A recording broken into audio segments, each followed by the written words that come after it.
Fa ny miarabantsika tsy avindray tonga eto amin'ny fandraisana mofinaina isika andeha alakamisy 20 volana desambra ity miarabanao isa tokantrano izahay eto amin'ny fandaharana ary mirary soiny indrahoanao hatrany mba hitondra fitahinanao any ny fandraisana ny ten'Andriamanitra eto. Aloha anderantsika ny amin'ny mofinainan'io dia vavaksika. Ny tompon'Andriamanitra eo misaotra anao izahay satria tsarovinao mandrakariva ny mba iaona aminao. Misaotra ny fitiavana izay aposako aminao ary misaotra ihany koa izay miay anay amin'ny fomba manokana ianao.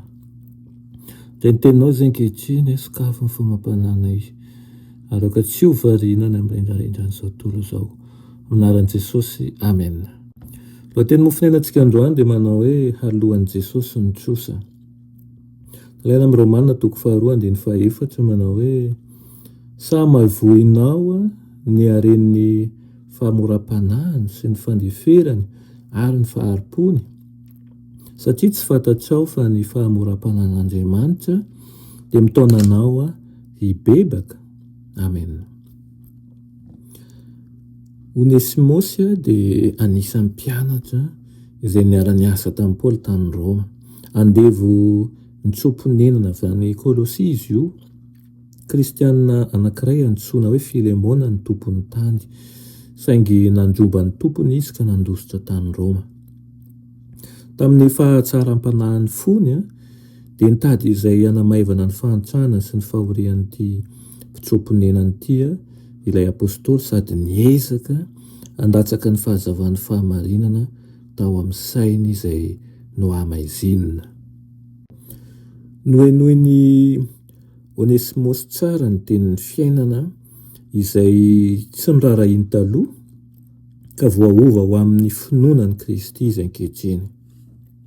Nanomboka nahita fitiavan'i Paoly izy noho ny fitiavam-bavaka tao aminy sy ny fanetretenany ary ny fahatsoram-pony. Hitan'i Paoly tao aminy ihany koa ny lafitoetra izay afaka ny ahatonga azy ho tena hoe sahaza tokoa eo amin'ny asa misionera. Ka dia nentiny tamin'ny mpifaliana tany Roma izy kanefa tsy nanao an'izany izy raha tsy efa nahazo lalana mazava tamin'ny Filemona. Tonga ny fotoana izay nanapahany hevitra hampody an'i Onesimosy any amin'ny tompony. Fitsapana mahery vaika ho an'ity mpanompo ity ny hiverina irery any amin'ny tompony izay nanaovany fahadisoana. Kanefa efa niova fo tanteraka izy ka na dia mangirifiry toy inona azy izany dia tsy niemotra tamin'io andraikitra io izy. Tamin'ny fomba feno fitandremana sy fahendrena no niangavian'i Paoly an'i Filemona hanaiky ny fibebahan'ity andevo ity. Nangataka ny Filemona izy handray an'i Onesimosy ho toy ny zanany. Sary anohatra izay mifandindra tsara manao ahoana izany hanehoana ny fitiavan'i Kristy ny mpanota mibebaka izany dia tahaka an'ilay mpanompo mamitaka ny tompony izay tsy nanana n'inon'inona hanorenana ny fahadisoany. Toy izany koa ny mpanota izay nandroba an'Andriamanitra izay tsy manana n'inon'inona hoentina manafoana ny trosany dia izao sy anao izany.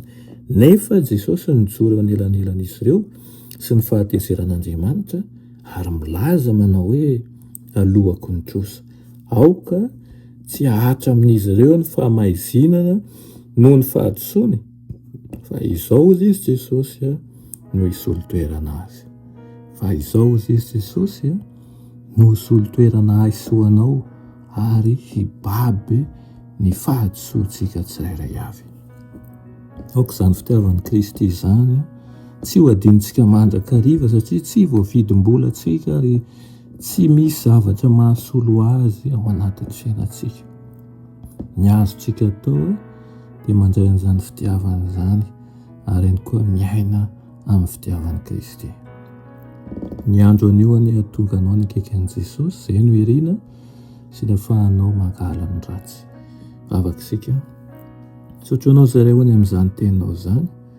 Sokafo ny fomampananay raha tsapa hatrany fa raha tsy anao dia efa mety tsisy izay. Raha tsy anao ihany koa dia very izahay ianao no nysolovonanay, ianao ihany koa ilay nanao hoe ho alohako ny trosa aoka tsy ahatra aminay ny fahamaizitana noho ny fahatsoany, fa izao ianao no isolo-toerana azy. Amen.